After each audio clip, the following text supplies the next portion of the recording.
Last episode, we literally exorcised a ghost, and somehow the game's still not out of twists yet.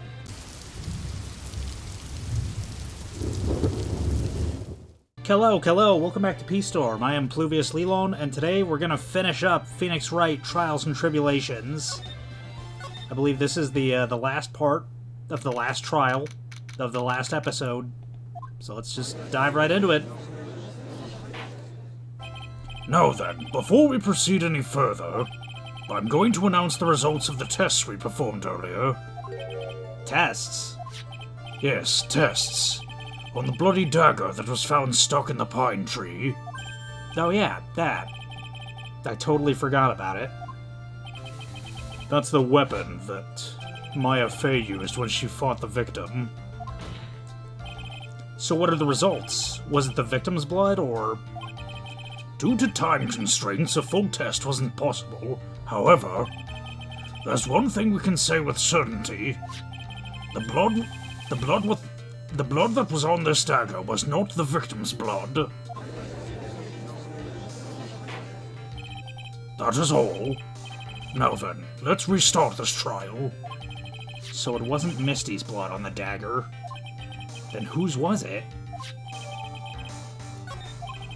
I'm sure both the defense and the prosecution know this, but this trial is rapidly coming to a close. Both sides will need to show some firm evidence with their claims. I understand, Your Honor. From what I've heard, the witness is dangerously weak, physically speaking, so let's finish this quickly. Agreed. Very well. Please bring in the last witness.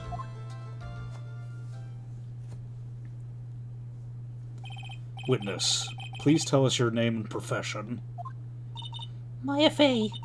My profession is, I'm the assistant manager at Wright & Co. Law Offices. Maya. According to the magazine I have here, you're a spirit medium of the Kurine channeling technique. I'm frightened. The Fey clan, I don't want any more to do with it. Oh, Maya. The pain the Fey bloodline causes must be unbearable. Very well. Now then, Miss Fey. When the event occurred, you were in the garden of the Inner Temple, and you witnessed the moment of Miss Elise Donim's murder. Is this correct? I didn't see any... Straighten up this instant, young lady. Huh? Pick your head up and speak clearly. There's always time for crying later. But Your mother was killed right in front of your eyes. There's nothing you can do to change that fact. But there's something you can do. You can finish this. You've been watching the whole thing, right? You've seen the witnesses come out and you've seen us squeeze the truth out of them. Now it's your turn. Let's hear your testimony. On the night of the crime, what exactly did you see happen? Witness, if you please. Yes, Your Honor.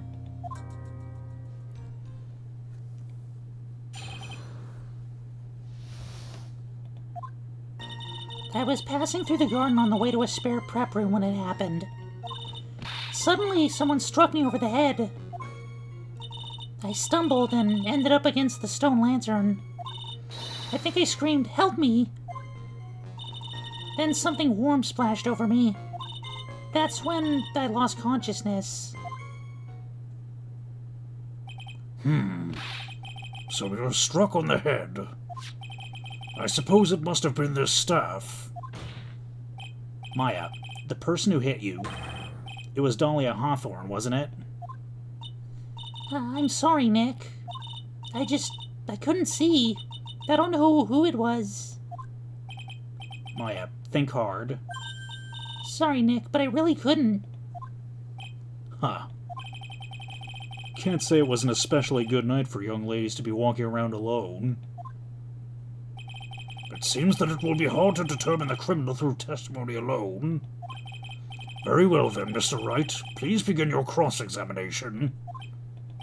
Maya, hang in there. She doesn't look well at all.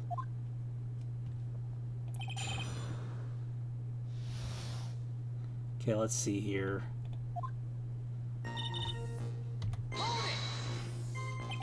Who else was on the Inner Temple side that night? Well, Sister Bikini, of course. But I remember her saying that Iris would be coming out later as well. On the day after the incident, Edgeworth met Bikini at Hazakura Temple. That means she couldn't be the criminal. So then, did Iris actually come later like she said? Well, let me think. She seems confused. It's probably because she's so tired. No, I'm sure I didn't see her. She must have come while I was preparing for the training.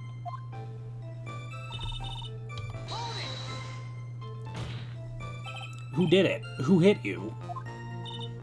Well, I didn't see who it was.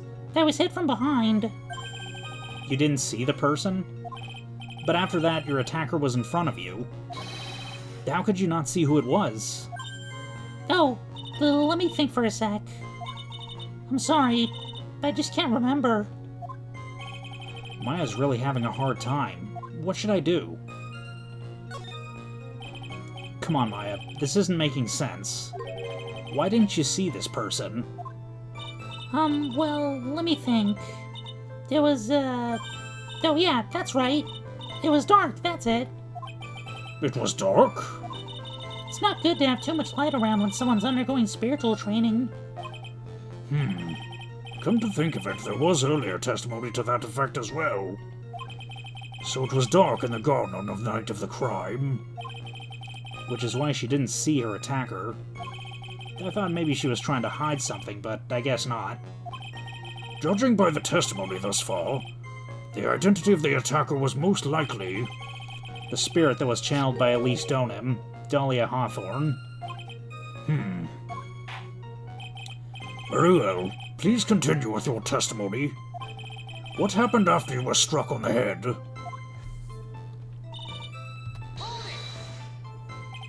What happened afterwards? My attacker was in front of me, blocking off my escape, I think. You think? After getting hit like that, I was in a state of panic. There were only two things rolling around in my mind at the time. Well now, this is beginning to get interesting. So what were the two things rolling around in your mind? My name is Maya Fey. 1 + 1 = 2. You see, for some crazy reason, I was afraid I was going to lose my memory. I know it's odd considering my life was in danger, but that's how it was. That's not odd at all. Your actions are understandable, given the circumstances. So, what did you do then?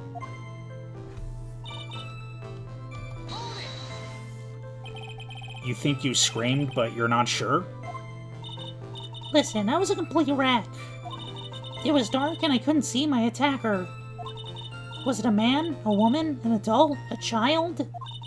I had no idea. I was scared out of my wits.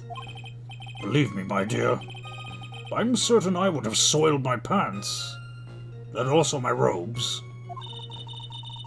I thought this person might attack me, so I... Anyway, I'm pretty sure I screamed. I thought that it was my last hope. Wow, sounds like poor little Maya was really out of her mind. But I wonder what she meant by last hope. What do? Do I press her for more details? Wait a minute, Maya. What's this my last hope stuff? What? What do you mean by your last hope?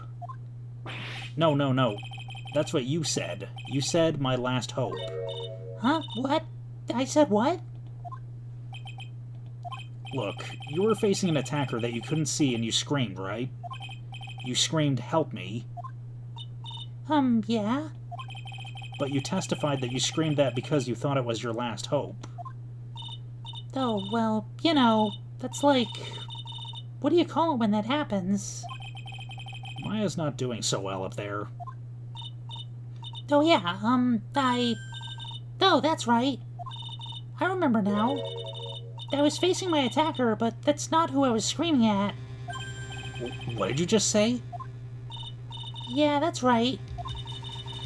It was the person behind my attacker that I was yelling at. That's who I was screaming to for help. Ah! What is it now? I messed up. I didn't mean to let that slip out. Huh? Witness, are you absolutely sure of what you're saying? Behind the attacker, there was another person? I meant to keep that part a secret. But what have I done? Huh. It takes a ton of pressure to make a diamond. That's what I always say. A ton of pressure? You're in a court of law here. You can't make things up to try and hide things in this chamber. Witness, the information you just presented is vital to the case. I want you to add it to your testimony. I could see a man behind my attacker by the light of the stone lantern. Okay, so what do I do with this? The light of the stone lantern, you say? How peculiar. You mean the stone lantern that wasn't lit? So there's a man standing behind your attacker. Yeah. That man, he's the killer. He stabbed her from behind. He's the one who killed Elise Donim, otherwise known as Misty Fey, your mother. The killer? Maya, you know who killed your mother, don't you? What is the meaning of this, Mr. Wright? To be frank, Your Honor, I think she's in shock and quite confused. That's why she hasn't noticed the huge problem with her testimony. Huh? What do you mean? What problem? Maya, on the night of the crime, that stone lantern was out of commission. Huh? What? It's true. There was no light anywhere in the garden that night. No. Order! Order in the court! Mr. Cadeau, explain this. Add the pureness of milk to the perfect clear darkness of coffee. Stir. That's the state of the witness's mind right now. A cup of cafe au lait. Cafe au lait? Is that even legal?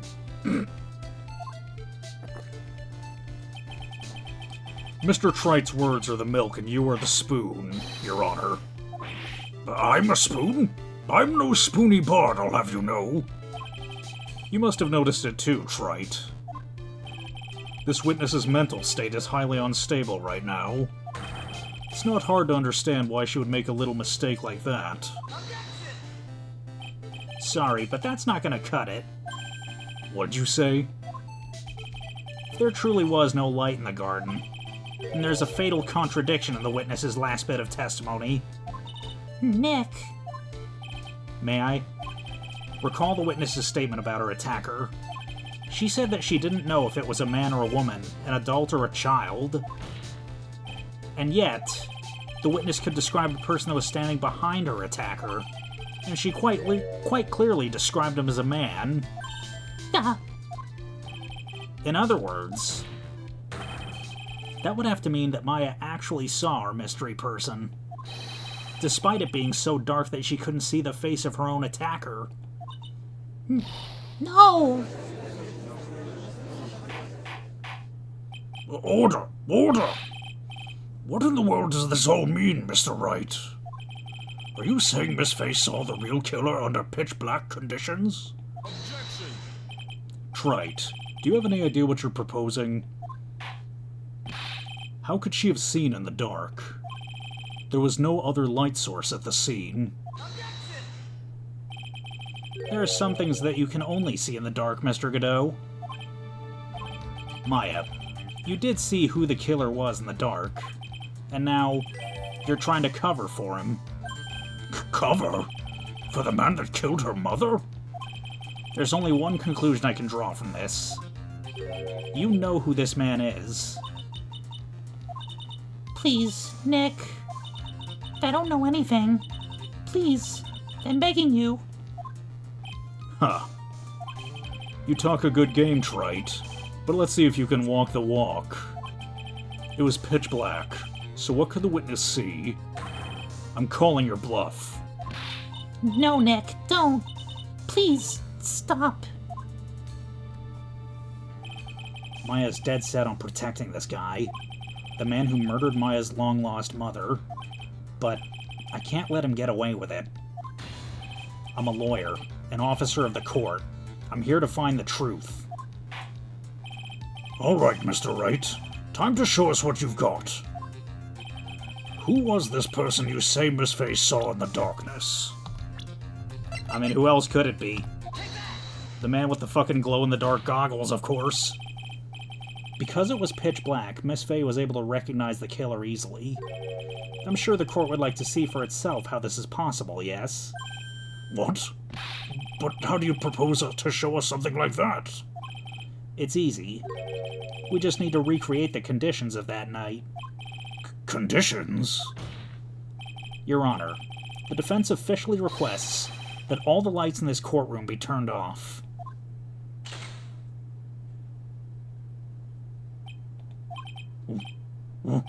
This is... But it can't be. Huh.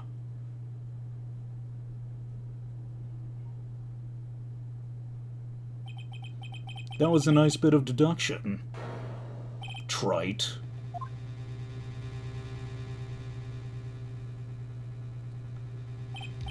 Well, everyone, this is the man Maya saw on the night of the murder. Order! Order! Prosecutor Godot, what is the meaning of this? Surely you must be shocked to hear yourself accused of such a thing. Why aren't you denying it? Huh. Your Honor, you're asking the wrong person. What do you mean by that? If you've got a question, ask the witness. That's one of my rules. Well, Maya, how about it? What you saw that night, was it 3 glowing red lights? Well, witness, answer the question. You're wrong. I never saw that. Maya, I thought the person that stabbed my mother was a man. For a totally different reason. what? Witness, Mr. Wright, what in the... Stop your chattering, Your Honor. Chattering? If it's worth asking, ask the witness. That's one of my rules. All right. Well then, let's continue with the testimony. Please tell us how you knew the killer was a man. Yes, Your Honor. I didn't realize it until after I woke up, but...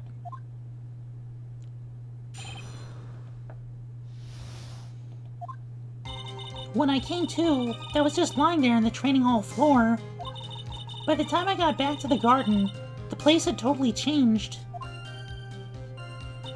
The torches were lit, and the body was gone.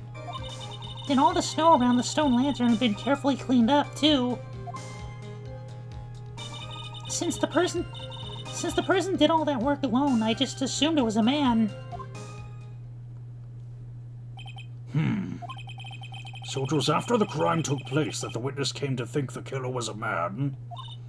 Yes, that's right. I'm sorry, Your Honor, No need to apologize. As Mr. Godot said, you're utterly exhausted. It's only natural that you'll be a little confused.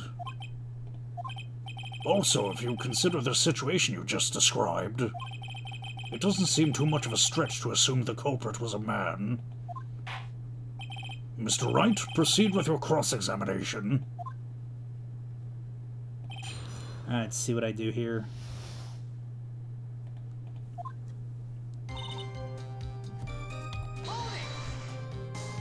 So you lost consciousness when you were in the garden, is that right? Yes, I think it happened when the victim was stabbed. So the person that carried you into the inner temple... It could only have been the killer. That's what I think, too. So the killer carried Maya into the inner temple. Naturally, the killer must have done it, right? Yes, I think so. But why would the killer tamper with a crime scene like that? There must have been something that the killer desperately wanted to hide. I don't know. Looks like she doesn't have enough confidence. I think I need to gather some more information before I ask her again. The torches were lit? Yes, that's how I noticed the whole scene had changed. I'm gonna say it was the killer who lit the torches. I mean, who else could it be? The killer probably lit them since it'd be impossible to do any cover-up work in the dark. However, if that's true, there's one thing that still bothers me. Why did the killer go to the effort of moving the body? That's true. It's hard to see how that would be of any advantage to the killer. The only one who could gain anything from that would be the only person that was at the inner temple, Maya. Very well. Let me hear some more about the condition of the crime scene.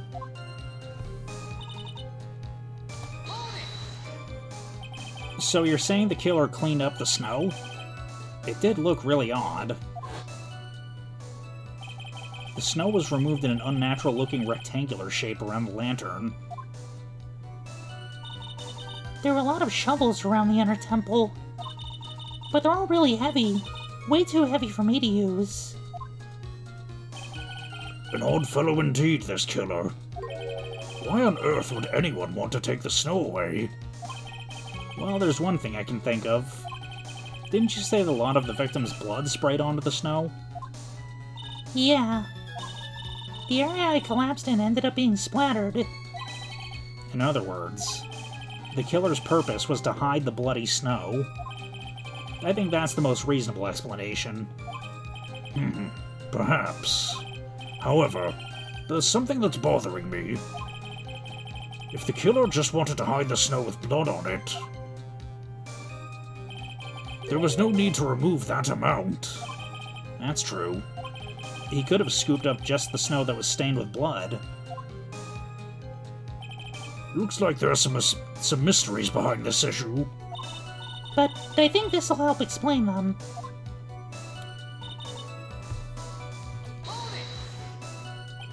So you're saying that you never saw the killer, right? Yes. But earlier you very clearly stated that you saw a man behind your attacker. Nick, I'm sorry. The killer certainly went through a lot of trouble. Moving the body by pendulum, manipulating the crime scene. But for what purpose? Why do all that? Maybe Maya knows more than she's letting on.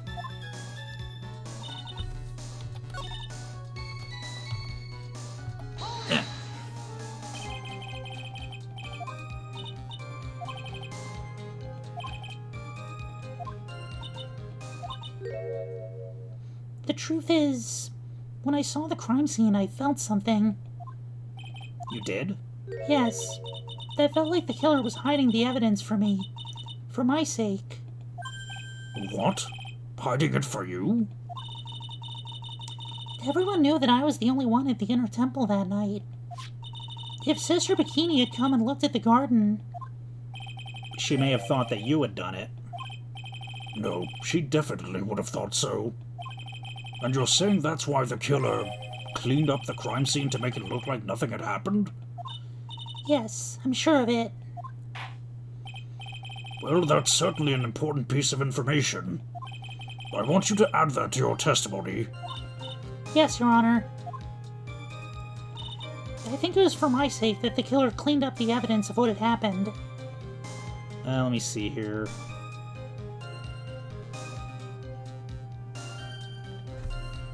Okay, press that one. They did it for your sake? Well, if the body and the blood hadn't been removed, that would have immediately been the prime suspect, right? Yes, I suppose that's true. Yeah, and if that happened, the body would have caused some other problems too. If her real identity had come out right then, it would have been terrible.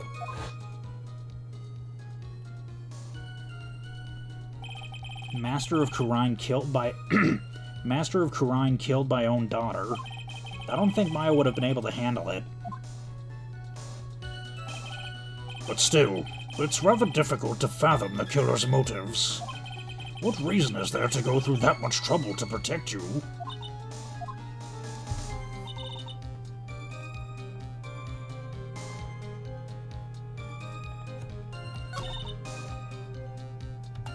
Oh yeah. If the killer wanted to clean up the crime scene that badly, why'd they leave the stone lantern alone? The body of Elise Donan was carried all the way to Hazakura Temple's courtyard. Then at the garden, the real scene of the crime, the snow that we suspect was covered in blood was scooped up and removed. It's reasonable to believe that all this was done in an attempt to hide the true crime scene. However, there's still one matter that seems somewhat odd. Oh? And what would that be? You must have figured it out by now, Mr. Godot. It's the message written in blood on the lantern. It was written very clearly on the white stone lantern. Maya. If the killer was so motivated to protect Maya from suspicion, then why didn't they wipe the writing off the lantern? You're right. Order! Order! But, Mr. Wright, isn't it a fact that the killer was trying to cover up the crime scene? Indeed, but it doesn't make much sense to move the body and remove the bloody snow, then not wipe off the most incriminating thing of all, the bloody writing. But if that's the case, do you have an explanation for the killer's mysterious behavior? Why would this killer move the body and remove all that snow, but then leave the bloody writing on the lantern? I don't know what the killer's plan was, but it's a fact that the killer left the writing on the lantern. There must have been a reason for it. Well then, Mr. Wright, let's hear your opinion. Why did the killer leave the message written in blood on the lantern? He didn't notice it. Prosecutor Godot, earlier in this trial you gave me some good advice. Once you eliminate the impossible, whatever remains must be the truth. Maybe you're not as dumb as I thought. The real killer wanted to disguise the fact that a crime had occurred there. If that's the case, they wouldn't have left the bloody writing on the stone lantern on purpose. Therefore, it must mean that they didn't notice it. But that doesn't make any sense. The torches were all lit and everything. There's no way any normal person would miss something as glaring as that. You're right. There is no way any normal person would. What? What are you trying to say, Mr. Wright? There's only one person involved in this incident who could have missed seeing the bloody writing altogether. But who would that be? Who is the person that could have failed to notice the bloody writing? Mr. Godot, this is what you said yesterday. My eyesight's pretty messed up. Even with these huge goggles on my head, I still can't see everything. You can't see everything? Is that correct, Mr. Godot? This lantern was submitted as evidence today. I'd like the court to think back to the moment it was first presented. This lantern... There's something written on it. Why, it's written in blood. Nonsense. This lantern, it's as clean as a whistle. Mr. Godot, just admit it. There are certain colors you can't see, correct? You can't see red on a white background, can you? That's right. We went through this once before. during the poisoning case at Tribulations. This is the apron that the delightful Miss Bird was wearing at the time, and somehow spilled coffee on. There's something still bothering me, Mr. Godot. Why have you not explained the bloodstain to the court? Bloodstain? What bloodstain would that be? Don't play games, prosecutor. The blood-colored stain that's smeared all over the apron. That's ridiculous. No one told me anything about a bloodstain. You could see the coffee on the white apron, but you couldn't see the ketchup, because it was red. Huh. It's strange. In a black and white photo, those letters would have appeared black to me. I wonder, why am I the only one that can't see them? So then, Mr. Godot, are you admitting it? Are you admitting that you can't see the red lighting, the red writing on the lantern?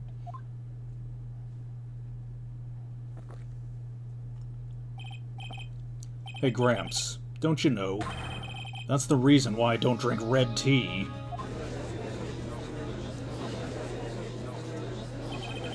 I wasn't sure about it until now, but I just can't believe it. Prosecutor Godot is the murderer, but there's no going back now. I've finally figured out the truth. Mr. Godot, the defense at this time formally accuses you. You are the murderer of Miss Elise Donim, also known as Miss Misty Fey. It's hard to believe this may be true. However, once again, Mr. Wright has brought up a disquieting fact about you. Huh. Just make sure you don't fill out the indictment in red ink, Gramps. Come on. How does a little graffiti make me into the killer? Besides, it's not like it's my name that's written on there. I'm certain that the killer wasn't able to see the color red. This is rich. Do go on, Trite. The answer's right there at the crime scene.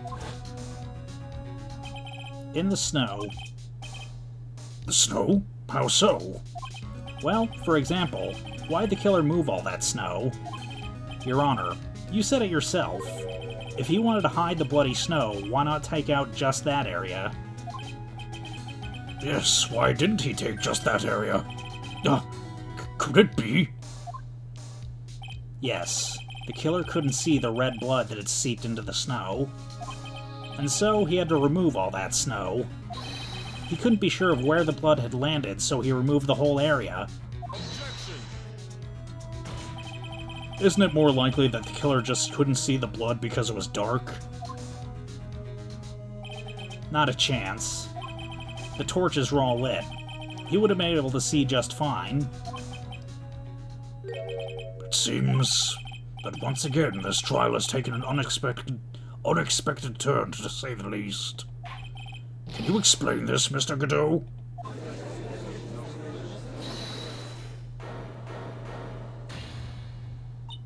Wait just a minute. Maya. What is it, witness? Mr. Godot isn't the killer. After all, he didn't even come to the Inner Temple until 2 days after the murder took place. He didn't show up until after that old bridge got fixed up. Maya.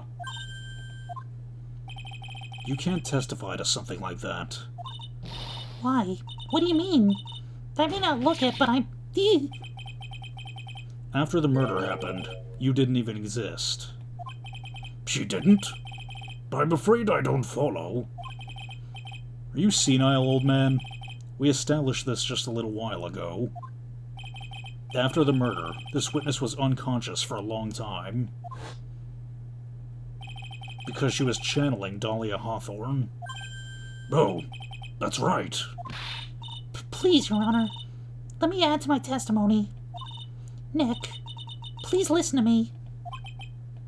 Maya, do you plan to cover for Godot no matter what the cost?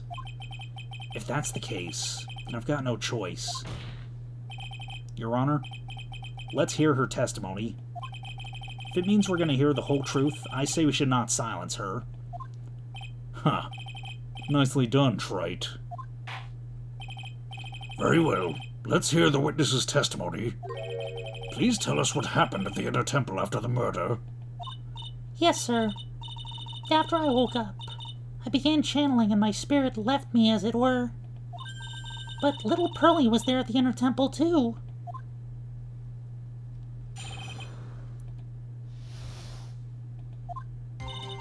Pearlie was also stuck on the Inner Temple side that night. The next morning, she looked around, but she couldn't find anyone. The next day, when the bridge was finally fixed, she was in the spare prep room. That's when Mr. Godot arrived at the Inner Temple for the first time. He found Pearlie first and cheered her right up. Who is this Pearlie? That's my little cousin, Pearl Fay. So when did you hear about this? Just a while ago, when I was in the medical office. I'm terribly sorry. But what you heard from someone else is simply not admissible as testimony. What? Come on! Pearlie would never tell a lie. She's a way more honest person than I'll ever be. Real smart, Maya. You always know the best things to say when you're under oath. Huh. The prosecution has no objection. We believe the witness. Mr. Godot. Let's move on to the cross-examination. If the defense has no objections. This is highly unusual, but... Well, Mr. Wright?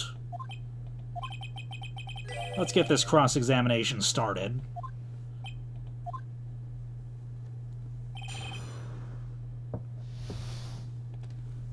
Alright.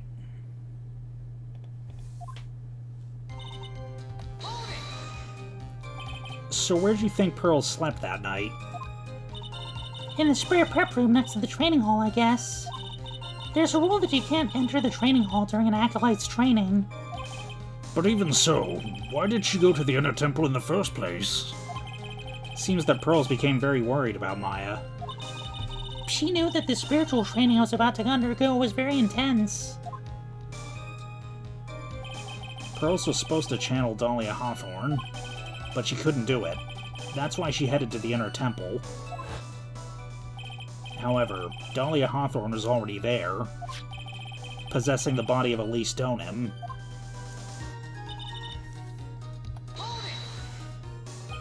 She searched the entire Inner Temple side end to end? Well, you see, Pearlie gets pretty scared when she's alone. Then there weren't that many places to look. She says that she even went back and forth several times. The Inner Temple side has at least two structures. The training hall and a spare prep room. There's also a storage shack, I think. That's about it. There was a storage shack, too? Pearls was looking for other people, right? Could she have really examined a storage shack all that carefully? Well, if it was me, that'd be the first place I'd investigate. So that means it's possible that someone may have been hiding in the storage shack.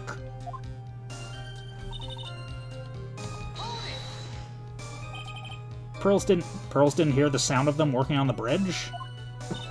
What do you mean? I was just wondering why she would stay in the prep room. If it was me, I'd at least go out and see what I'd at least go out and wait at the foot of the bridge. Oh, well, Pearlie said she was sleeping at the time. She said she was so scared during the night that she couldn't sleep well and woke up a bunch of times. Poor little girl, all alone like that. Well, we know that she at least had one friend in the Sacred Cavern. Dahlia Hawthorne, who was busy battling with the trick lock.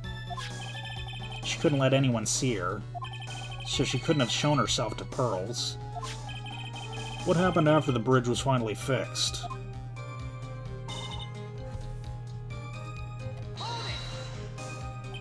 So it was your first time on the Inner Temple side, Mr. Godot?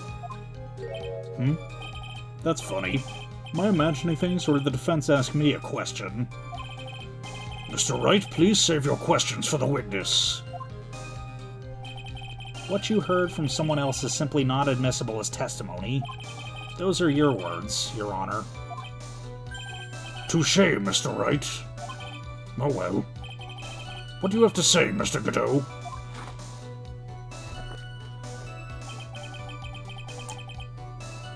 Hot nights and even hotter coffee. That's what I always say. If it hadn't have been for this case, I would have never visited there. A freezing cold temple in the mountains. I think I'll pass. So he'd never visited Hazakura Temple or the Inner Temple, huh? Ha! You want to say something, Trite? In any case, I have to find a crack in Godot's armor. While I cross-examine Maya, that is. Very well. Please go on with your testimony. After fixing the bridge, the policeman came over to the Inner Temple side, right? Yes, then Mr. Godot... He cheered her up? That's what Pearlie said. She said he was a very nice older gentleman. Thank you for looking after my cousin, Mr. Godot. And here I was thinking you were nothing more than a coffee addict. Ha! Cut it out. You're making me blush. This guy's really beginning to get on my nerves in more ways than one. The truth is, there aren't that many places to look on the Inner Temple side. The policemen were all busy going over the garden with fine-toothed combs. So I decided to carry out an investigation in my own way, Godot style. I'm the same way. I like to hand down verdicts in my own way, judge style. Maybe I should ask some questions. Phoenix style. Let's see. You said that you conducted an investigation of your own. Did you find anything? Looks like my investigation went about as well as yours, Trite. After all, I did miss the bloody writing on the lantern. Well, I didn't miss it, so speak for yourself, Goggles. The only odd thing I discovered was the beauty in the training hall. Beauty? Misty Fey, naturally. Clad in her stunning Japanese garb surrounded by the hue and aroma of Western tastes. Western tastes? Could he find a stranger way to describe gravy? So from there you headed to the prep room. Wait a sec. What did Godot say just now? I think I just found his proverbial weak spot. There's only one thing of any importance here. Where was Godot when the murder was taking place? He must have already been at the Inner Temple when it happened. Otherwise, he couldn't have killed Ellie Stoneham. Okay, so what do I do next?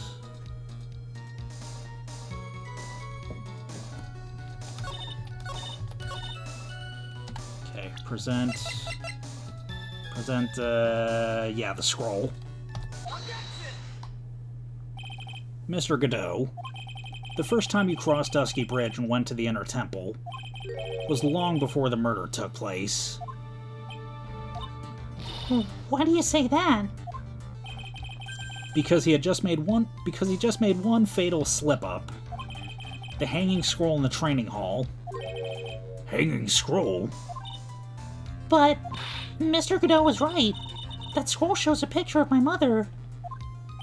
Maya, I know you know who it is, but here's something you didn't know.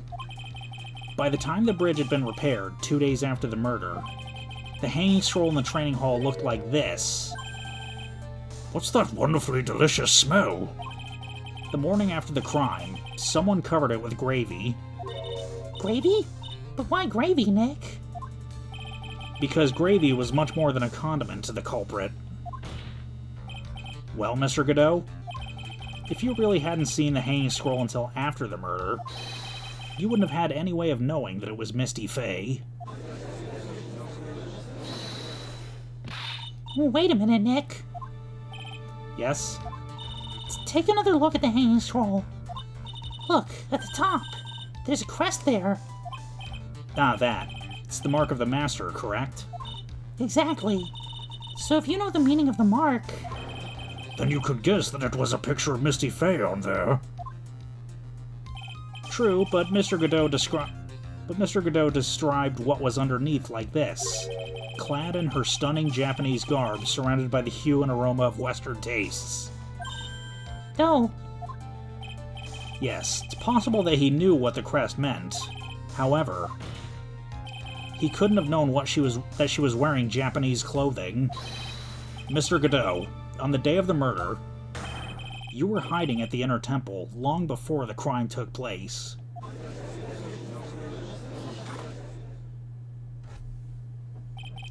Can I ask you just one little thing, Wright? What is it? This whole theory of yours, it all rests on a certain assumption. That I knew beforehand that a crime was going to be committed. that's right. Otherwise, there's no reason for him to sneak onto the crime scene.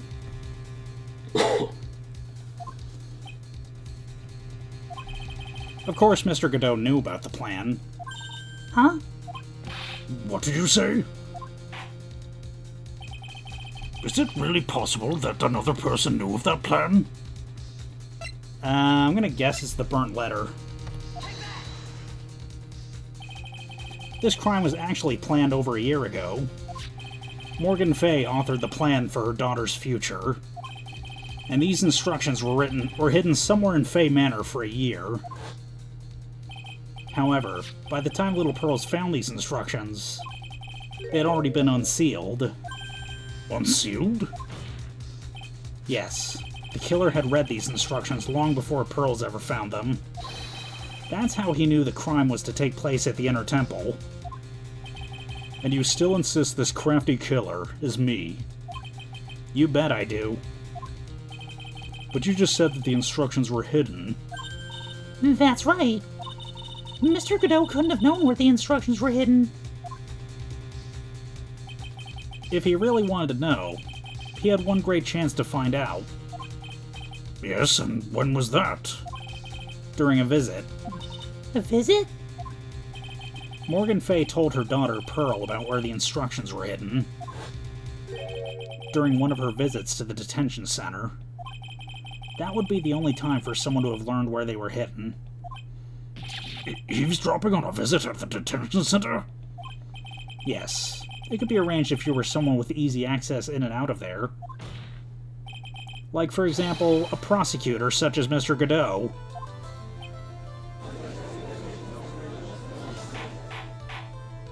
Order! Order!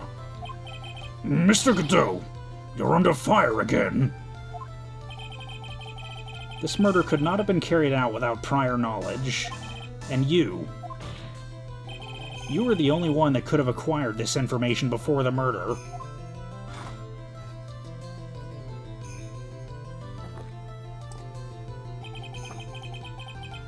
Humans are afraid of the dark, and yet, at the same time, we're fascinated and bewitched by it. Maybe that's why humans drink the darkness that is coffee. Sorry for always asking, but what does that mean? It means there's a reason for everything.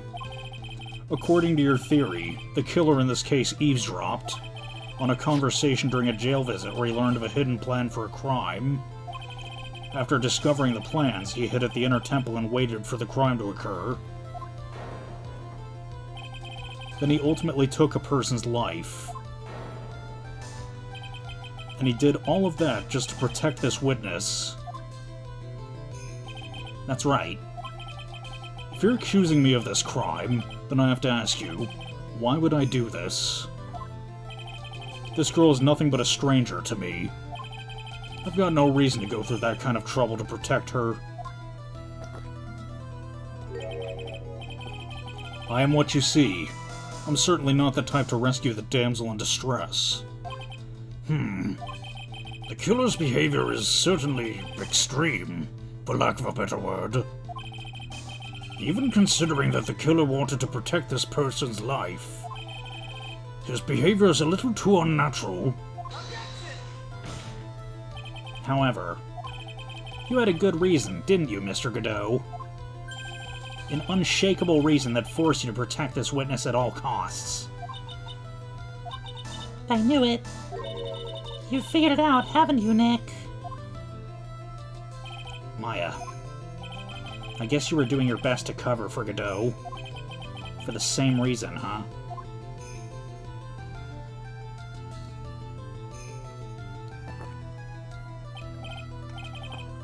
Okay, Wright. I'm all ears. Let's hear it. It's very simple. Maya Fey's a lot more than just a stranger to you. What is this? There's one person who lies at the very center of this whole story. One person that ties you and Maya Fey together inextricably.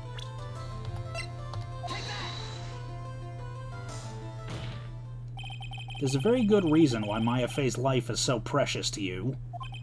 After all, she's Mia Fey's only sister. Mia Fey. You once worked alongside her. That was when you were a defense attorney. Wait a second here. Mr. Godot is a defense attorney? With your Honor's piercing intellect, you must have figured it out by now. The real name of this man who calls himself Godot, his real name is Diego Armando. Isn't that right?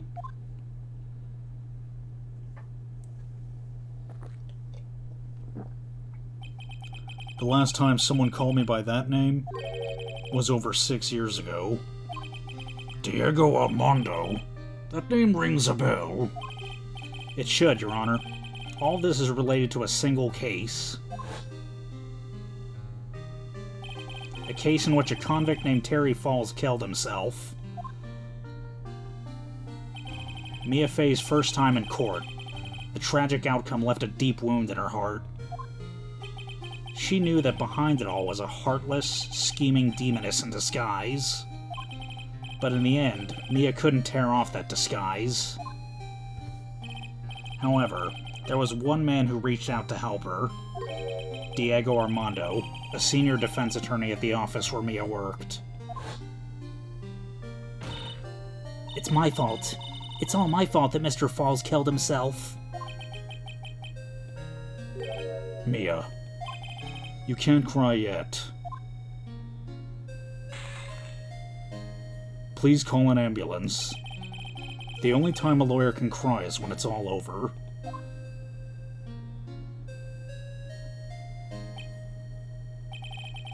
I was moved by her. The way she put all her faith in her clients. That pure, sweet heart of hers. That's why I could never forgive Dahlia Hawthorne. Mia and I thoroughly investigated that fake kidnapping incident. Then one fateful day, Dahlia wanted to meet with me. It had been 6 months since the trial. We met in the courthouse cafeteria. I just remembered. 6 years ago, right here in this courthouse, you were poisoned. Even I didn't see it coming. Dahlia Hawthorne slipped some poison into my coffee. Some newspaper at the time called it a murder, but very little information about the case was released to the press. But you weren't dead at all. No official reports ever actually called it a murder. I was just in a deep, deep coma. I see. My body shut down. My life became nothing but a deep, long sleep. That woman's poison did a real number on my central nervous system. I lost my sight, and all my hair turned white due to the damage it caused. That's terrible. Apparently it was a miracle that I ever regained consciousness. 5 years had passed since I drank that poison brew. Then one morning, my eyes flew open, from the smell of a doctor's cup of coffee. 5 years? You were asleep for 5 years? And the worst possible news was waiting for me. Mia Fey was dead. From the very moment I opened my eyes, I had already lost everything I thought I had. The woman I loved had been murdered, and the woman I loathed had been sentenced to death. The woman you loathed? The woman who had spiked my scalding hot coffee, Dahlia Hawthorne.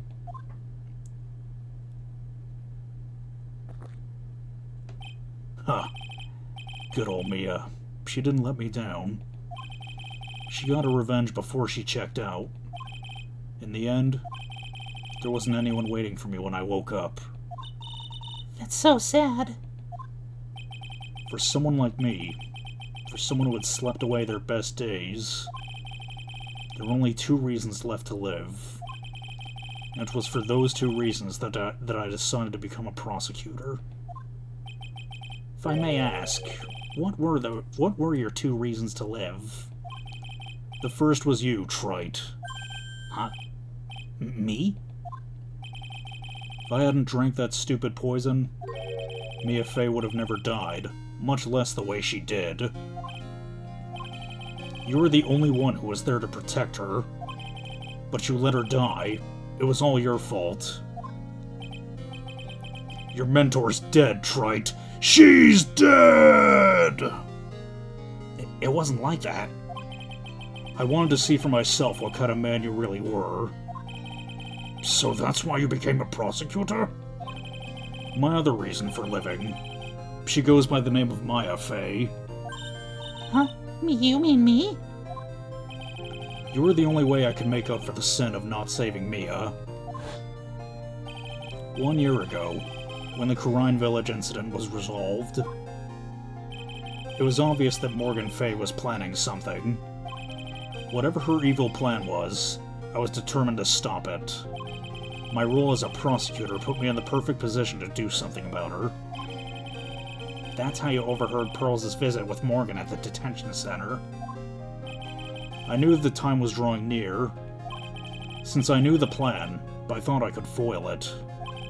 My goal was to outwit the plan. I thought if I could do that, I could keep that girl from being caught up in it. That makes sense. If Pearls had known that the actual purpose of the plan was to kill Maya, she never would have helped out. Finally, the day of the plan was drawing near. I contacted both of my accomplices. Accomplices? Iris of Hazakura Temple and Misty Fey. I especially needed the help of Iris. She was to take the fall in my backup plan in case we couldn't control Pearl Fey. But how did you contact my mother? She had been missing for almost 20 years. Officially, yes. What? What do you mean, officially? You've heard about it, haven't you? About the strong ties between the main family and the government. Now that you mention it, Bikini did say something to that effect. She said that the Master of Kurine had great authority. Even without her official position, Misty Fey still wielded great influence. The police have been keeping an eye on her movements all this time. That's how I was able to contact her. Again, because of my position as a prosecutor. So my mother was cooperating with you? Don't ever forget. No matter how far away from you she was, she never stopped thinking about you. She was always... That's why I knew she would do anything to protect you. If you want to know how strong her resolve to protect you was, look at her staff. Her staff? The one with the sword in it? The day the plan was to be carried out arrived soon enough. We met for the first time at Hazakura Temple. That's when your mother showed me her special staff. I realized it then, just how far she was willing to go. She was ready to use that sword to protect you from Morgan Fey if necessary. Yes, even if it meant paying the ultimate price. Mother? That night, the night of the crime, there was just one way to stop Morgan's evil plan. You mean Pearl's, right? We had to make sure she didn't channel Dahlia Hawthorne. Well, Pearl, what are you gonna do tonight? Well, If you'd like, you can come to my room. Perhaps we can read some books together. We thought we could prevent her from playing her part in Morgan's plan, but she never showed up. She was worried and followed me to the inner temple. That was the thing we were most afraid of. And that's why Misty Fey had to do the channeling herself. She channeled Dahlia Hawthorne into her own body. what? What do you mean? If she channeled the spirit first, then Pearls wouldn't be able to do it herself. As Master of Kurine, Misty Fey's power was supreme, so that's how it went down. She channeled Dahlia Hawthorne so that Pearl Fey wouldn't be able to.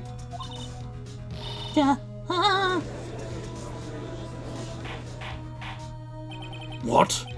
Is this true? My role in the plan was to make sure no one was going to hurt Maya Fey. That's why I hid myself at the Inner Temple, just in case you needed to be saved from Dahlia Hawthorne. Godot. Anyway, that's all I'm going to admit to, Trite. Huh? There's no doubt about it. You're a great defense attorney. But you're going to have to do the rest yourself. The background leading up to this incident has been laid bare. There's just one question remaining, Mr. Wright. Who killed the victim? There are only two possible suspects right now. Maya Fey, and I'm sad to say, you, Mr. Godot.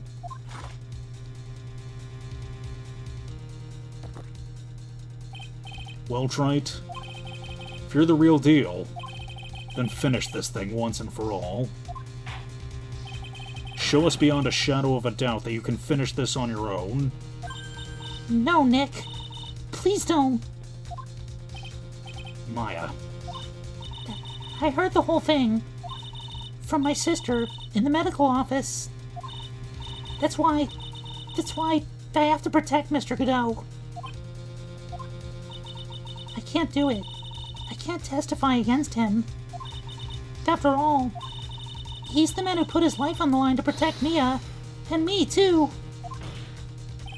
Maya, I know that. Nick. But even so, it doesn't absolve him of this crime. Please, Maya, testify. Miss Fey, your testimony, please. This is the final testimony. Don't bother trying to hide anything, because I'll know. I want to hear the truth from your own lips. I understand. I'm sure you're right. I'm ready now, Nick. All right, young lady. Tell us about the moments before you lost consciousness. What exactly happened at the time of the murder?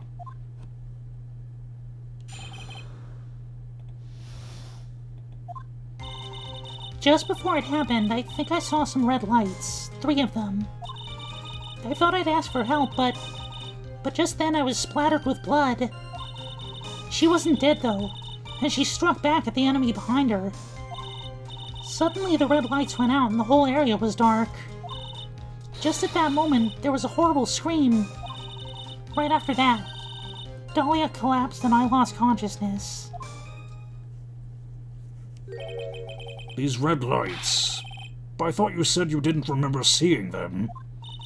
I'm sorry. I thought I saw them, but then they disappeared all of a sudden. Huh. Things break, Trite. Even the best of theories. Who was it that stabbed Misty Fey? Looks like you still can't prove it. Maya's telling the truth this time. I know it. The rest is up to me. Well then, Mr. Wright, proceed with your final cross-examination of this witness.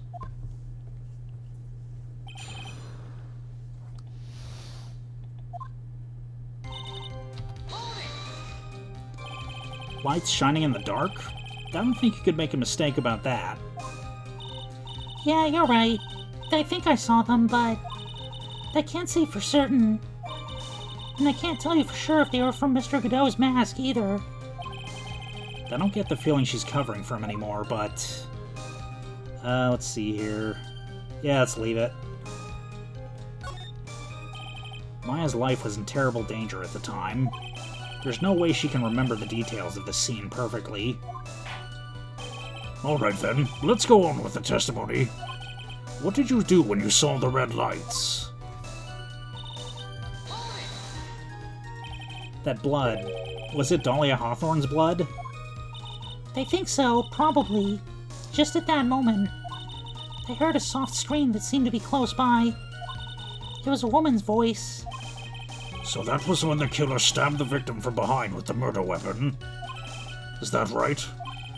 Without a doubt, Maya was in the middle of a really dangerous situation. Anyway, the victim was stabbed by the murder weapon. What happened after that? Struck back? How do you know that? Well, you're right. I didn't see it exactly. But I could tell by the sounds of their breathing and movement. And also, the smell of blood.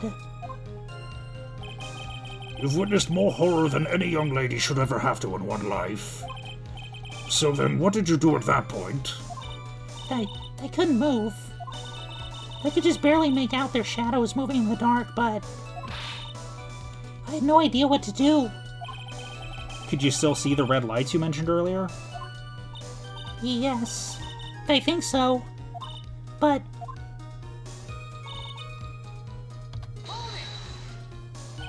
They went out?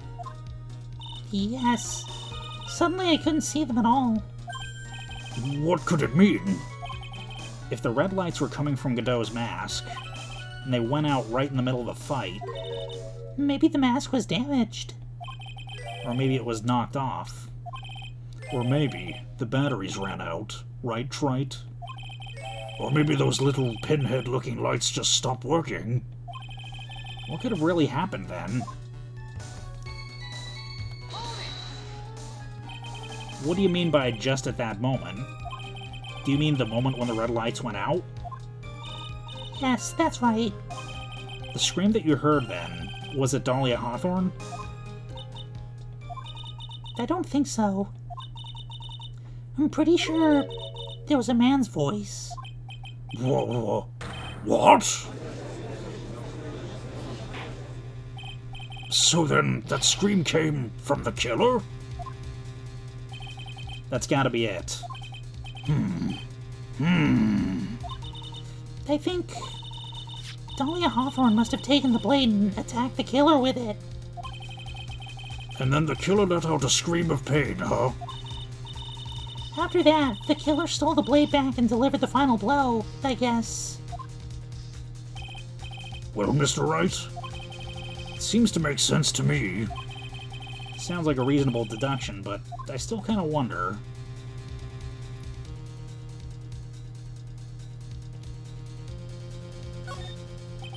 I'm sorry to say this, but that interpretation would create an enormous contradiction. That makes sense. After all, my deductions are almost certainly never correct. Remember the testimony she just gave? Before the killer let out a scream, Maya said she had already been splattered by the victim's blood. In other words, the blade and the staff had already been plunged into the victim. Is that right? She couldn't have struck back with a sword that was already stuck in her body. The weapon that caused the killer to let out a scream must have been something other than the staff. If you're so sure about that, then don't keep us waiting any longer, Wright. There's only one thing I can think of that could have been used as the weapon here. If Dahlia Hawthorne had already been stabbed in the back by the staff, what could she have used to strike back at the killer? The knife. Naturally, the dagger the killer brought to the scene of the crime. Oh, that's right. I forgot about that. This dagger was found at the crime scene, stuck into a pine tree. Yes, the detective found that this morning and brought it to me. Dahlia Hawthorne struck back at the killer with this. And she managed to wound him as well. Just because he let out a scream doesn't mean he was wounded. For all we know, the blood on the dagger could have been from the victim.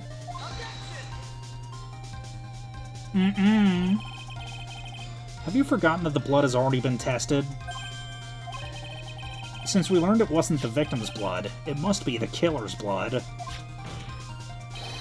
The killer must have a wound somewhere on his body.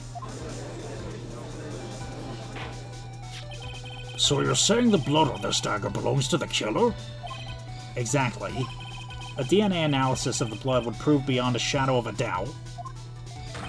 And yes, Mr. Godot, it would prove that it's your blood.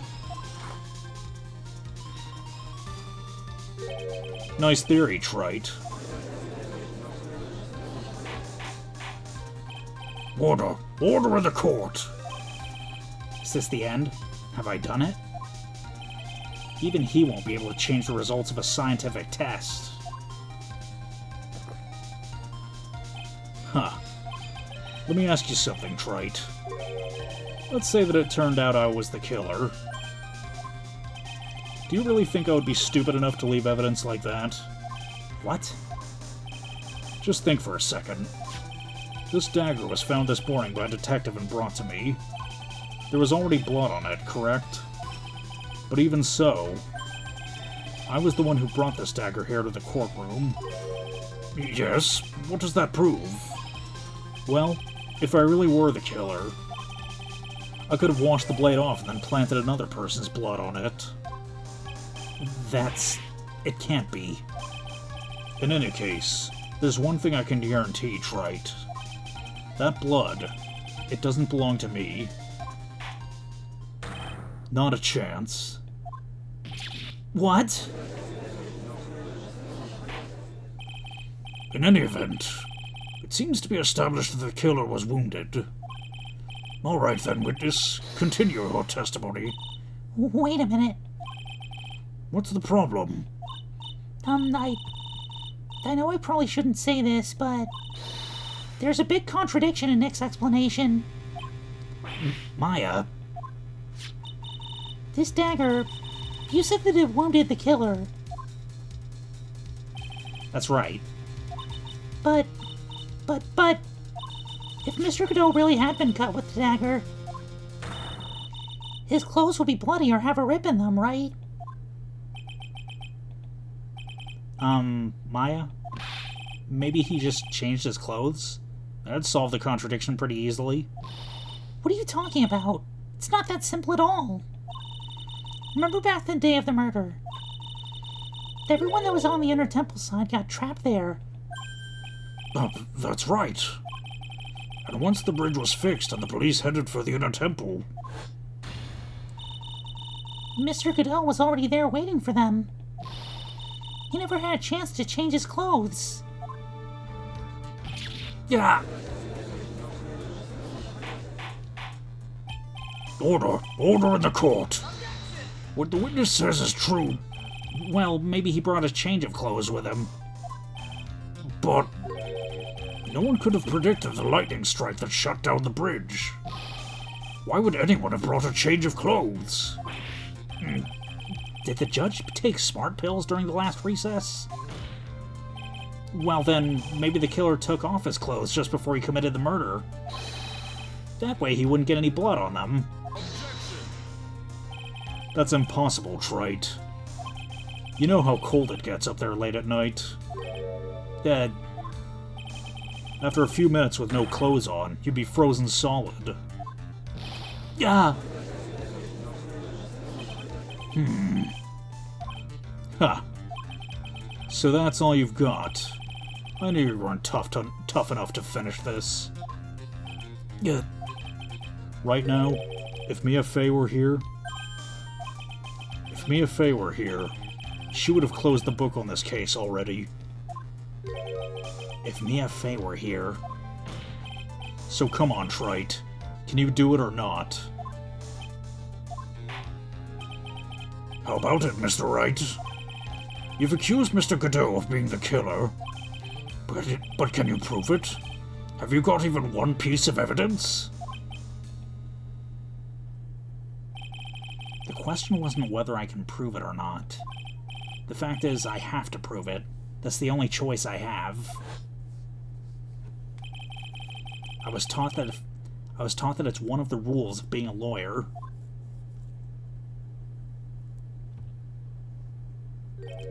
I can prove it. I'm going to bring your magnificent vengeance to fruition, just as you want it. Huh. That's good. A fighter till the bitter end, Wright. Since there's just one piece of evidence that can prove your point, why don't we go for the unlimited penalty? You trying to pressure me, Mr. Godot? Because it doesn't matter to me. I've got the one piece of evidence I need. Give me a break. You've got nothing, Wright. So what do I do at a time like this? It's simple. Gotta think outside the box and approach this from a different angle. Alright then, Mr. Wright. Let's hear what you've got. There's one thing I've demonstrated in the previous cross-examination. The killer was wounded. That was proven by the blood on the dagger. But we decided it was impossible for him to have hidden such a wound. If he had been cut by a dagger, there should have been a blood stain on his clothing. There's one place. One place the killer could have hidden his wound. What did you say? Hidden? This is it. My last stand. I need to think about this from a different angle. I don't need to think about why there were no bloodstains on his clothing. I need to show how he hid the wound.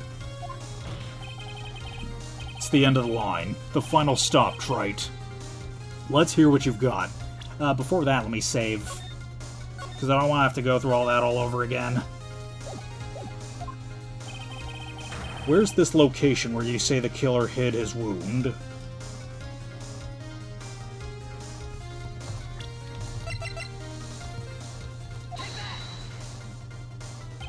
Ha! I don't know what you're talking about. And frankly, I don't need to know. What I do know is that you'll never be half the lawyer she was. Isn't that right, Wright? What was that just now? Mia? It can't be. You're living on through him? Even as we speak, you're still hiding the wound.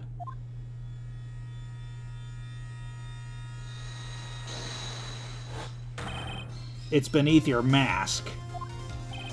During the fight, the red lights given off by the killer suddenly disappeared. Seconds later, the killer let out a scream. That's right. Your mask went flying off your face. Mr. Godot, would you mind removing your mask? If you have a dagger wound under there somewhere. And I'd say this whole case is solved.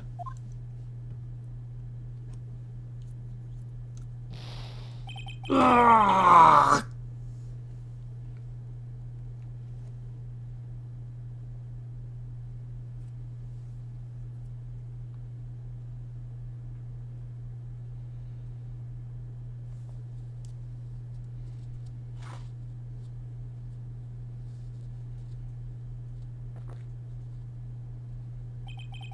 Just now, I saw her spirit in you. I never liked you. 6 years ago, you helped the woman who put me to sleep by hiding her bottle of poison. And then, while I was sleeping, you led me to die. But you didn't care. You just kept living your pathetic, happy-go-lucky life. You even had the nerve to follow in her footsteps as a lawyer. I could never forgive you. That's what I thought. Mr. Godot. But I was wrong about you. I knew it from the very beginning. The truth is, The only person I could never find it in my heart to forgive was me. You? Yourself? I was the one that failed to protect Mia. Me and no one else. I tried to avert my eyes from the truth, to escape from the harshness of reality. I just couldn't face Mia's death head-on, so I ran. I hid behind a mask. I threw away my true name. I couldn't even deal with being a defense attorney anymore, so I quit. But you saved Maya. Yeah, that was my plan. Up until just now, anyway. What do you mean? Are you listening, Maya? If I had really wanted to save you, and there's one person that I should have gone to and talked to right away. Who would that be? Are you talking about Nick? But I didn't do it. I tried to get the help of Iris and your mother, but I closed my eyes to the most important men involved. Do you know why? The real reason? No, why? I suppose I wasn't really interested in saving you at all. Huh? I think I was just trying to salvage what was left of my own broken soul. I was trying to make up for the fact that I couldn't save Mia. Nothing more. That's why I let you walk right into a situation that I knew was dangerous. Forgive me. You're wrong. You put your life on the line to save Maya. Was it really for Maya's sake? Even I'm not really sure. What do you mean by that? That night, in the darkness of the garden, when I saw her silhouette, a part of me must have known the truth. The truth that it wasn't really Dahlia Hawthorne standing there in front of me. It could have been Misty Faye, or even that little girl. But I still picked up the blade. It was like I was dreaming.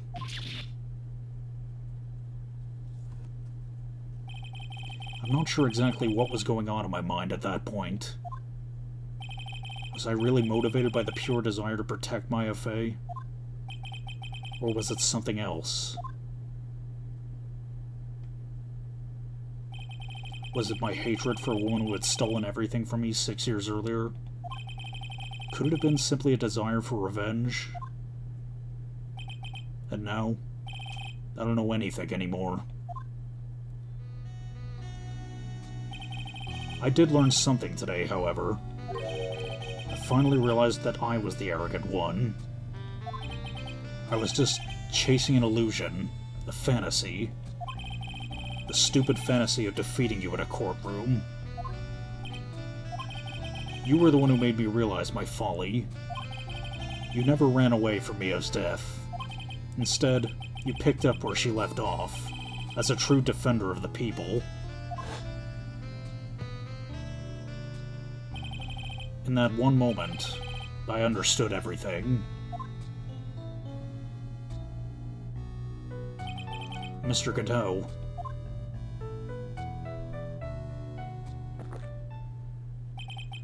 I think you already know this, but if you don't, my name is Diego Armando. Mr. Armando, I believe in you. I know you were trying to save me.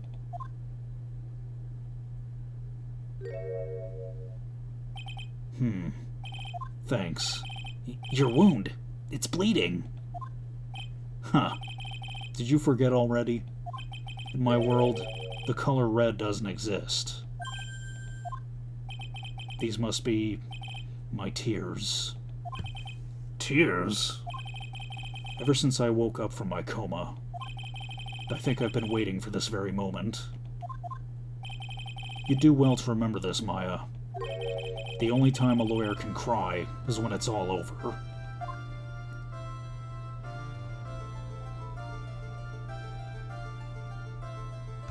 Could you, like, fucking not, phone? This time, it really is all over, isn't it? Defendant, Yes, Your Honor. Although you weren't directly involved in the murder, tampering with the body in the crime scene is a serious offense in itself. I understand, Your Honor. Mr. Armando explained to me very carefully. I knew the risk and I willingly cooperated anyway. Very well. Before I hand down my verdict, is there anything you'd like to say? Well, there is one thing. I'd like to say something to Mr. Wright. I want to apologize to you. Apologize? To me? For what? For the case 5 years ago, of course.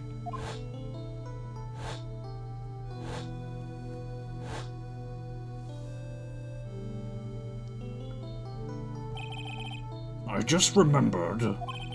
Weren't you poisoned by your own lover? Not exactly, but yeah, something like that. Even now, 5 years later, I can hardly believe it. She was going to do it. She was planning to kill me. It's not all that surprising. The two of you hardly knew each other. Huh? What do you mean? You and my sister. You only met twice. Huh? We only met twice? The first time you met was on that fateful day. The day she poisoned Mr. Armando in the cafeteria in this very courthouse.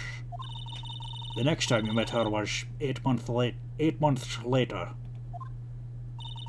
You met her again on the day that she stole your cold medicine. And Doug Swallow was killed. No way. It can't be true. I mean, during our whole relationship, we were... For those 8 months, the woman that you thought was Dahlia Hawthorne wasn't actually my sister. Huh? It wasn't Dahlia? I hope one day you can forgive me, Feeny. You mean... That's right. I lied to you for 8 months. But why? Why would you do such a thing?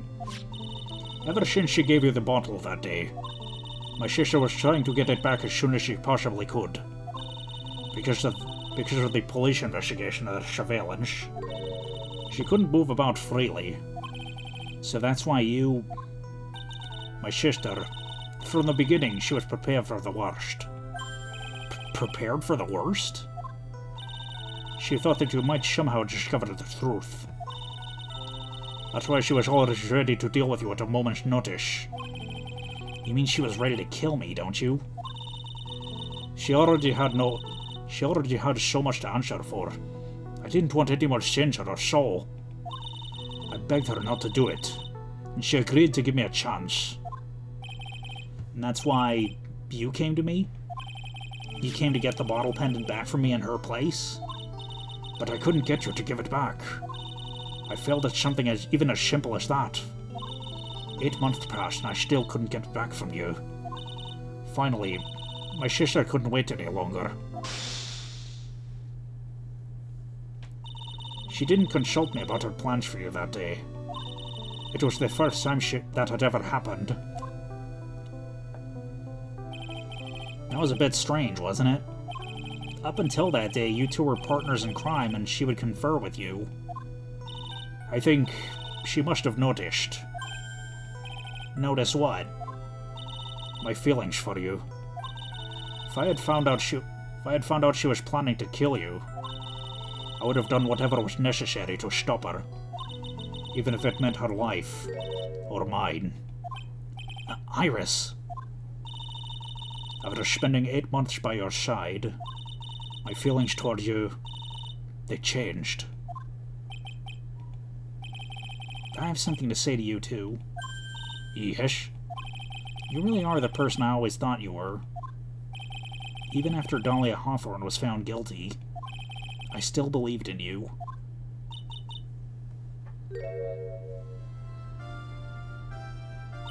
Thank you.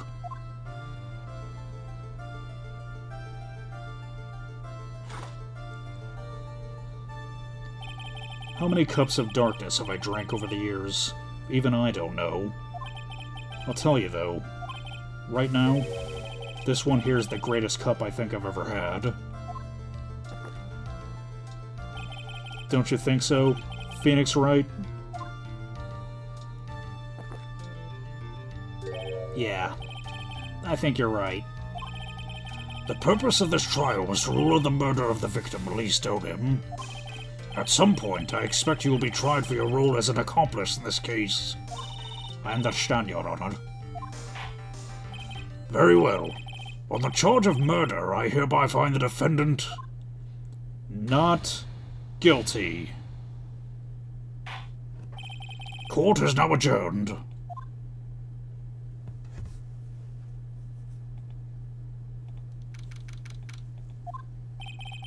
So I guess it's all over. The way everything ended, was justice really served? The man who risked his life to save Maya is being sent to prison by my own hand. Of course justice was served. Mia! I'm proud of you, Phoenix. Your defense was truly brilliant. But I couldn't save Mr. Armando, the man who cared so deeply for you. You're wrong, Phoenix. You did save Diego. You saved him in the only way possible. You mean, with that verdict? I think one day you'll understand too. Phoenix, I want you to remember one thing. You were as good out there today as any defense attorney could ever hope to be. There's nothing more you can learn from me. Mia, you've accomplished something I wasn't able to. I owe you a great deal. Thank you. Mia. I'm sure we'll meet again. Someday, Phoenix. I've handled lots of cases and seen lots of things. And along this journey, I found myself asking just one question. What does it really mean to defend someone? I suppose today's case produced one possible answer. Nick, Maya. I guess it's just like my sis said. Yeah? What did she say? That night, when I channeled Mia to get her advice on what to do, this is what she wrote back on my notebook. Don't worry. Phoenix will save everyone in the end. But... Come on, cut it out with that gloomy face. Can't you see? Me, sis, and I'm sure Iris, too. We owe you for everything you've done for us, Nick. Maya. How can you be so bright and chipper after all that's happened? You were brutally attacked. You even saw your own mother murdered. Youch! Francisca? Still as softy as always, Phoenix Wright. Excellent work, Wright. Huh? Mr. Edgeworth? When did you get back? Oh, that's right. I guess no one filled her in on that. Edgeworth and Francisca have actually been helping me. Helping you? If these two hadn't been here on the first day of the trial, the defense wouldn't have gotten anywhere. Wow. Where were you, Nick? I heard he fell into a river and caught a nasty cold that forced him to sleep all day. Yes, he laid in bed shivering from his fever with Iris's hood pulled over his head. Oh, ouch! Talk about embarrassing, Nick. You definitely need more training. Anyway, thank you, Mr. Edgeworth. And you too, Francisca. I don't suppose there's room for me in this group hug, is there? Oh, Larry! What's with the, longer than usual face? I realized something when I was reborn. I realized that Larry was never of any use to anyone. Not even once. That's not true, right, Nick? What? You're asking me? Well, Nick, is it true? I've got a place in this world, right? Huh? Oh, yeah, of course. I knew it. Everyone would be better off if I were gone for good. No. Oh yeah, those portraits you painted, they were really good. Isn't that right, Edgeworth? What? Me? Why are you making that face, huh, Edgy? Oh, well, yes, indeed. I certainly can't say that they lack resemblance. Verily, I say. Ergo. Do you really mean it? What about you, Francie? Did I draw you well, too? Ugh. My beauty can't possibly be captured by mere crayon. Nevertheless, I recognize the effort you put into it, and that's worth something. So then you'll do it, like you promised? You're going to model for my next picture book? Francie's Whippity Whip Trip? Don't get carried away. Well, how about that? I guess painting portraits is really the only thing I'm good at. The painting of Pearl was pretty darn good too, if you ask me. Huh? Now that you mention it, I haven't seen her around. Pearls. Where could she have gone? Normally she would have made a beeline for Maya. Go, I'll go look for her. Be right back. Hey, Pearlie. Right.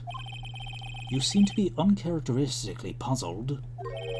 I suspect you're wondering how Maya can be so cheerful despite all that's happened. Yeah.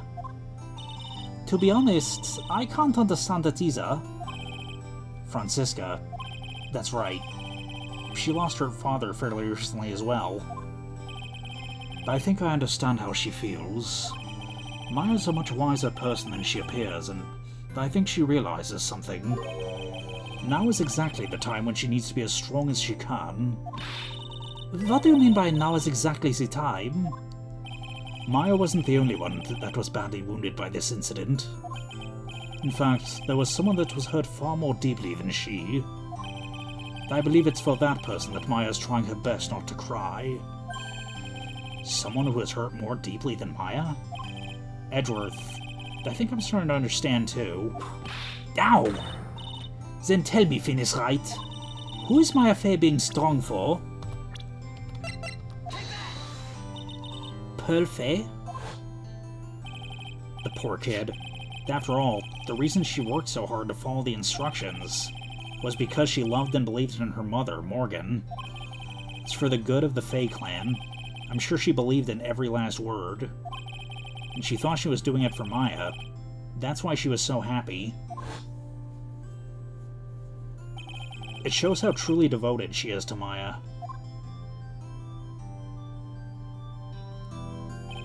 But it's a cruel irony that it was her exuberance that led to this tragedy. Maya Fey's mother was killed, and Maya herself was put into the deepest peril imaginable. That's exactly why Maya's putting on a brave face. She's doing it for Pearl's sake, until she can see her smile again. Oh hey, so this is where you all were. Wow, looks like we got quite the bunch here today. Ouch! What was that for, sir? Sorry about that, Scruffy. My whip just seems to have a mind of its own. What's up, Detective Gumshoe? Oh, you know, this and that. Anyway, congrats on your win. Let's go out tonight, pal. Dinner's on me. My salary's just sorta kinda gone down a teeny-weeny bit, but it's alright. I made reservations at a first-class French restaurant tonight. Yeah. Pretty good work, Scruffy. That whip was your reward. Detective Gumshoe? You said a first-class French restaurant. You don't mean... Très bien. Where else? I knew it. We're doomed. Come on, let's go, everyone. Can't keep Maggie waiting, pal. Hey, you, crybaby. You're invited, too. Oh, forget about me. Pearl and I will be at the Loser's Shack eating potatoes. You know, Maya's taking an awfully long time to get back. She's still out looking for pearls. Oh, Maya, what's wrong? Nick, what do I do?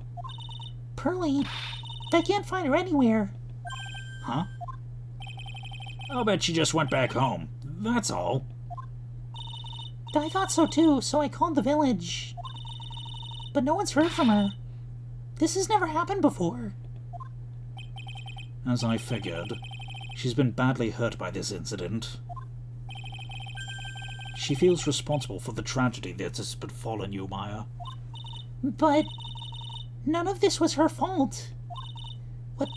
What should I do? Detective Gumshoe. Yeah, what is it, pal? Could you guys go on ahead? But what about you? Maya and I we'll join you guys once we find pearls. Nick. Don't worry about us, Detective Gumshoe. We may be a little late, but we'll definitely be there. We have a lot of celebrating to do tonight, and I wouldn't miss it for the world. Yeah, but you're the... Ah! Very well, feels right. We'll go on ahead. Don't keep us waiting, Wright. We won't. But where should we look? Where could Pearly have gone? Let's go, Maya. There's only one place I can think of that pearls might have gone to.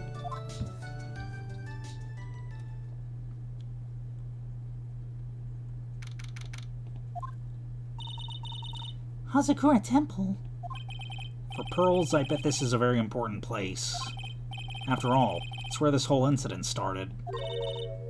What's this? You're all back again so soon.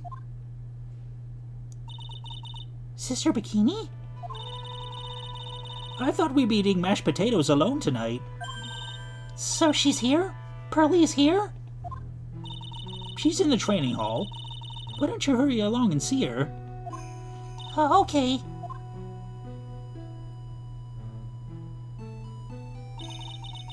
Pearly's not here. Maya, the hanging scroll. Someone cleaned it off. It's gotta be pearls. Mystic Maya. Pearly? Why did you just leave like that? Mystic Maya. Mystic Maya.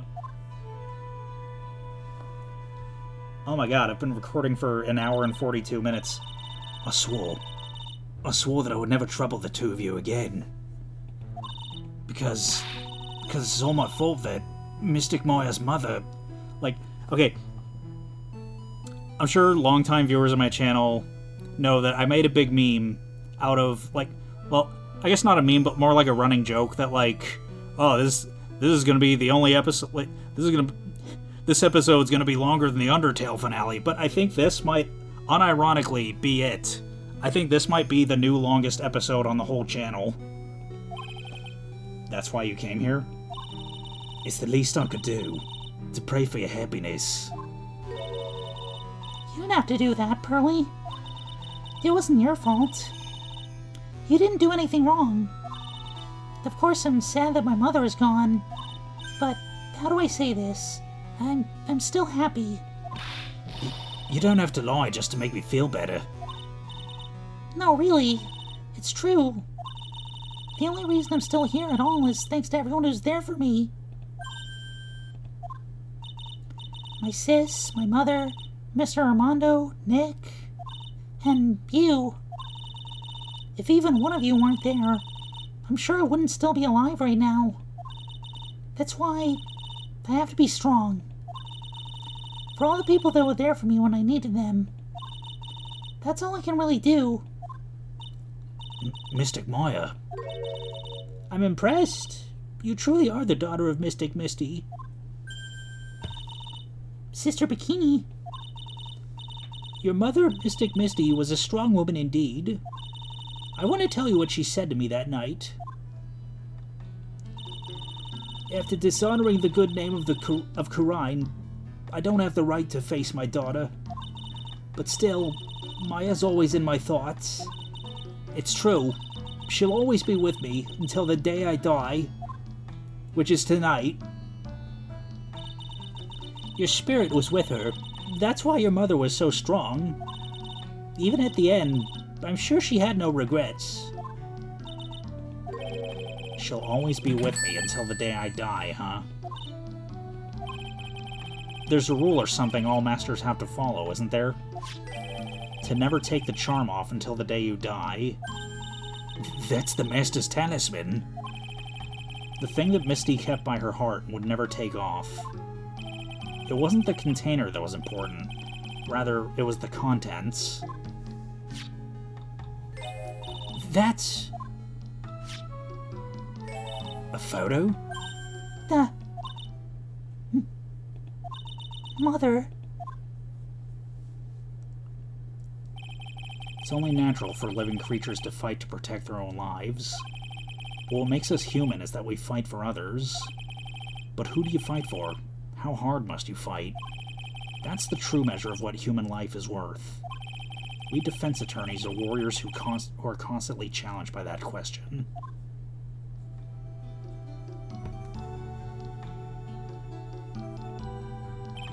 Even when the battle is over, and the bonds that connect us are severed, we always return, time and time again. Mia, Maya, Pearls, Mr. Armando, and Maya's mother, too. I learned that from all of them.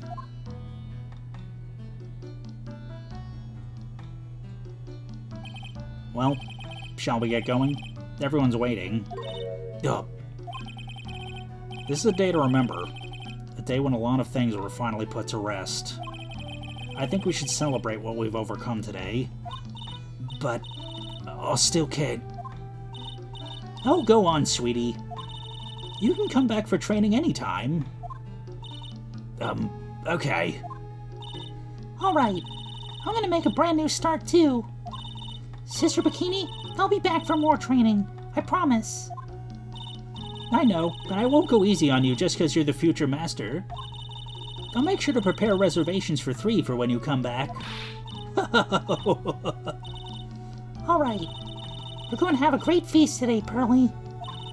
You know why? Because training is a battle of endurance. Okay, Mystic Maya. I'll eat lots and lots of food tonight. You know, there's one thing I don't get, and probably don't want to, but... What is it, Nick? Reservations for training is fine and all, but why for 3? Come on, what do you think? You're one of us, Nick. Next time you can train right alongside us. Huh? I'll be waiting for you. Sister Bikini will take special care of you. Huh? Huh? It'll be great, Nick. We're going to do the special course, naturally. Huh? Huh? Huh? It's a great idea. After all, Mr. Nick, you'd do anything for Mystic Maya, wouldn't you? Even walk on hot coals, right? We'll have a nice big meal right before we come next time, right, Nick? You know, I was wondering if I can say just one little thing. Sure, of course you can. Oh, I love this part. I can't wait to hear it. I'm getting goosebumps too. Well then, here goes nothing.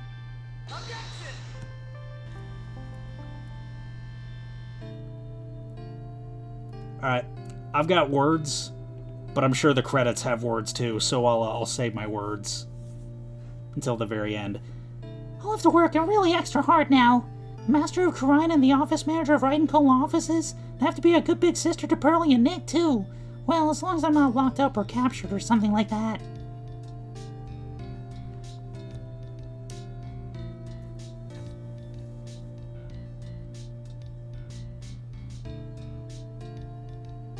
So it's true. Mr. Nick really is Mystic Maya's knight in shining armor. He even went through with the special course all the way to the end. Actually, I heard there's a legendary extra special ultra course here too. I think I'll surprise the two of them by making a secret reservation.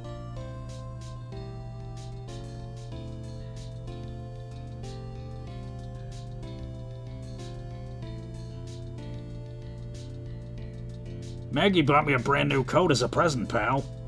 I feel 10 years younger. I'll never take it off.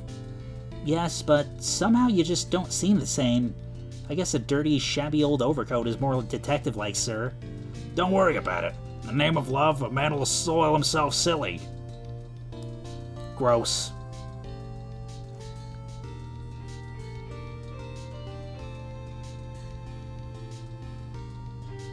Mr. Wright, I'm once again in your debt. Thanks to you, the Treasures of the Kurine exhibit was a great success. I even got to see Miss Von Karma, who I hadn't seen for almost a year. She taught me how to use a whip, and I must say that said that I must show you what I've learned.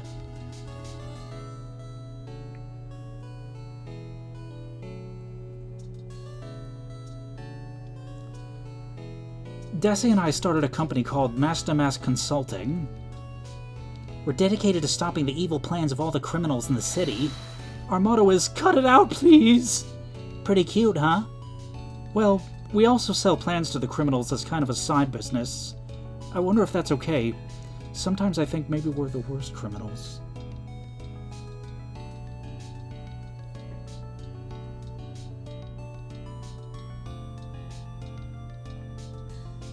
I wanted to show my appreciation to Mr. Wright for exterminating Don Tigre, so I lent him $500,000, a special thick tea, when I mixed with my own 2 hands. I bet he's drinking it now. Went through compromise.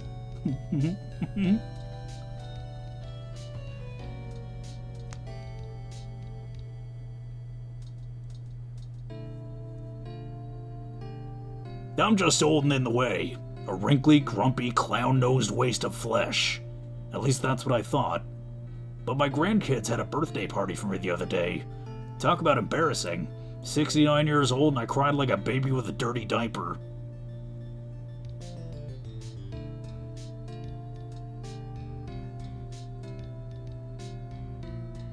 As usual, we have an abundance of work to do. We've hired a new programmer to replace Glenn Elg. I do hope everyone will get along. His name is Adamada. As soon as I heard his name, I knew our brain circuits would align perfectly.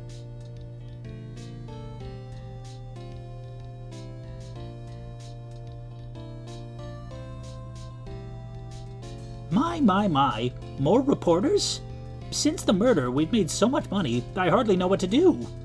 I think the magazines like us because I provide such a nice visual, especially in spring. I can hardly wait for Iris to come back.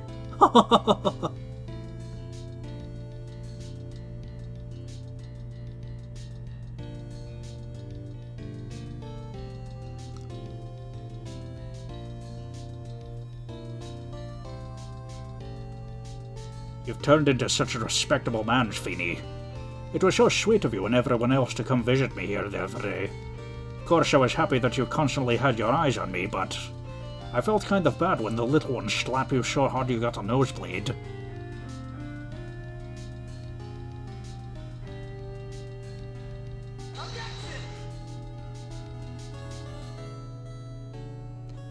Ben Groman Judd.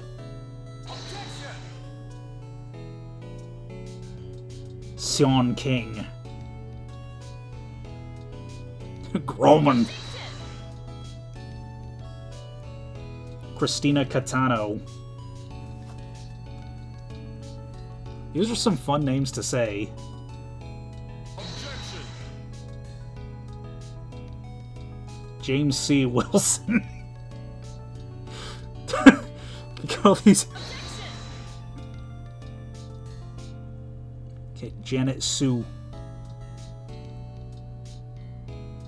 Like, everyone's got these cool exotic names, and then there's fucking James C. Wilson, David Crislip.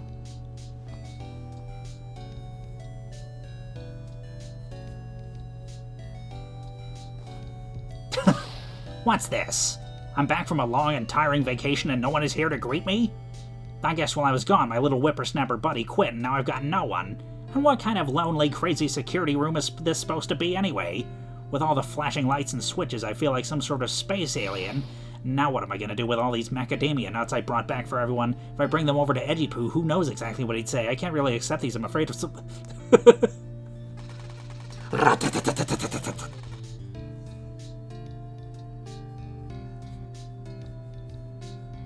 Well, I almost read all that. I finally found something I love to do. Franzi's Whippity Whip Trip is going to turn the art world on its head. I should have realized it sooner. Self-centered, lazy, antisocial. I'm an artist. A really good portrait artist. I'm not a loser after all.